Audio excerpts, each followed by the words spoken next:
UDAS plus बाबत आजचा video हा अत्यंत महत्त्वाचा आहे। मागील व्हिडिओमध्ये आपण UDAS प्लस या पोर्टलवर विद्यार्थ्यांचं प्रमोशन कसं करावं याबाबतचा व्हिडिओ पाहिला होता। आपण हा व्हिडिओ पाहिला नसेल तर याच व्हिडिओच्या खाली असलेल्या डिस्क्रिप्शन बॉक्समध्ये त्याची लिंक देण्यात आली आहे, त्यावर जाऊन आपण हा व्हिडिओ पाहू शकता।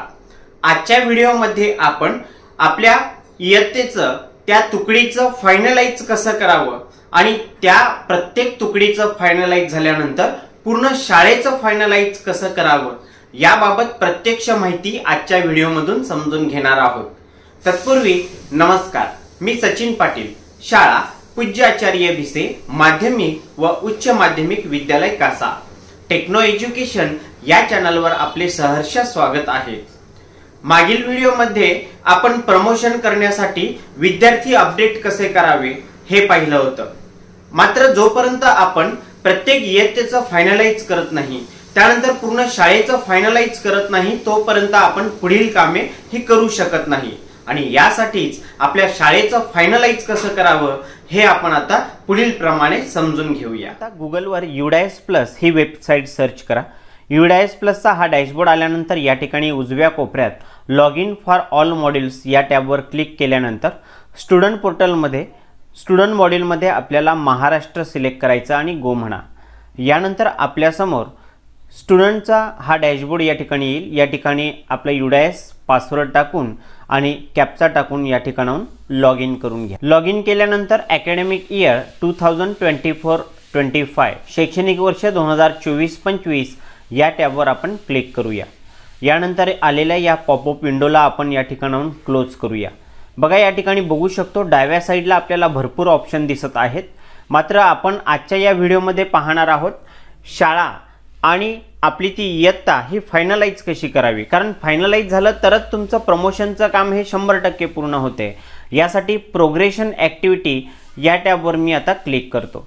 बघा, प्रोग्रेशन ॲक्टिव्हिटीमध्ये गेल्यानंतर या ठिकाणी हा गो या टॅबला आपल्याला क्लिक करायचं आहे। यानंतर या ठिकाणी आपण पाहू शकतो सिलेक्ट क्लास।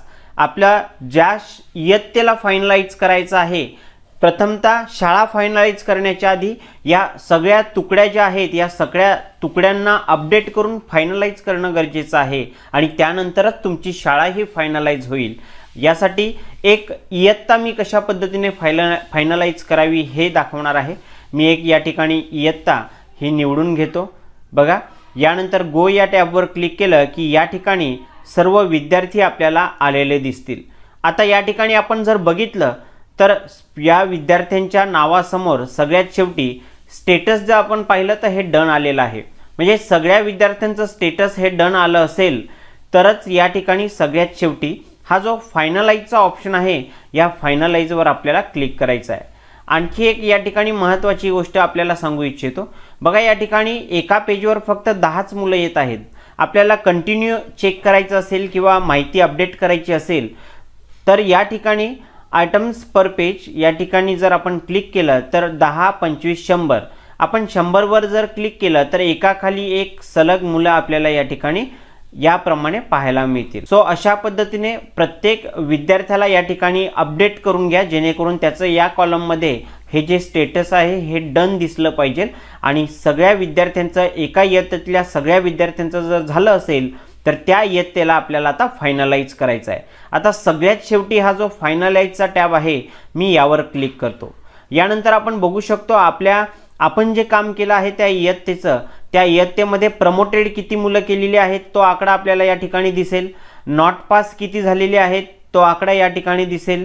म्हणजे जे काही स्टेटस आपण निवडलेलं आहे त्या स्टेटसची विद्यार्थी संख्या या ठिकाणी दिसेल आणि आपण किती विद्यार्थ्यांना आता पुढच्या वर्गात प्रमोट करत आहोत हा टोटल आकडा या ठिकाणी दिसतो। यानंतर फायनलाइजसाठी कन्फर्म आहात का तुम्ही? जर यस असेल तर आपल्याला कन्फर्मवर क्लिक करायचं आहे। जर काही अडचण असेल तर कॅन्सल करून पुन्हा या ठिकाणी दुरुस्ती करा आणि पुन्हा फायनलाइज टॅबवर क्लिक करून या ठिकाणी कन्फर्म करायचं आहे। आता या ठिकाणी सगळी माहिती ओके असल्यामुळे मी फायनलाइज करतोय हा वर्ग, म्हणून मी कन्फर्म या टॅबवर क्लिक करतो। कन्फर्म केल्यानंतर या ठिकाणी आपण मेसेज डिस्प्ले झालाय तो बघू शकतो। Progression activity of all students of class 6 and section D has been successfully completed। म्हणजे इयत्ता 6वीची जी 2023-24ची मुलं होती ही आता इयत्ता 7वी मध्ये आपल्याला या UDIS प्लसच्या पोर्टलवर दिसणार आहे आणि ओके या टॅबला आपण या ठिकाणी क्लिक करूया। आता या इयत्तेचं या ठिकाणी फायनलाइज हे झालेलं आहे। अशा पद्धतीने आपण आपली जी काही इयत्ता आहे ही पूर्णतः फायनलाइज करून घ्यायची आहे। फायनलाइज केल्यानंतर आपल्याला याप्रमाणे हा डॅशबोर्ड त्या ठिकाणी पाहायला मिळेल। आता या ठिकाणी आपण जर पाहिलं तर हा वर्ग फायनलाइज झाला आहे हे या ठिकाणी रेड कलर मध्ये लिहून आलेलं आहे बघा।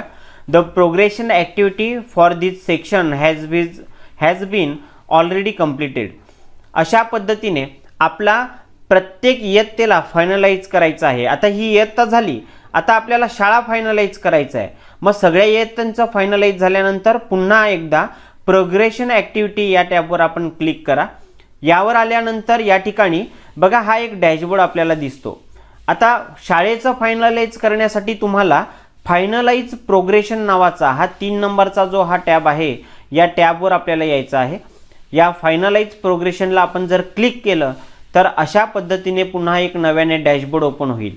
आता या ठिकाणी या काही सूचना दिल्यात या वाचायच्या आहेत आणि या ठिकाणी चेकमार्क करायचं आहे। त्या बॉक्समध्ये टिक मार्क करा आणि शाळेचं फायनलाइज आता या ठिकाणी आपण करतोय। या सगळ्या तुमच्या इयत्तेनुसार फायनलाइजचं काम झाल्यानंतर या ठिकाणी यायचं, या बॉक्समध्ये चेकमार्क करायचं आणि सबमिट या टॅबवर क्लिक करायचं।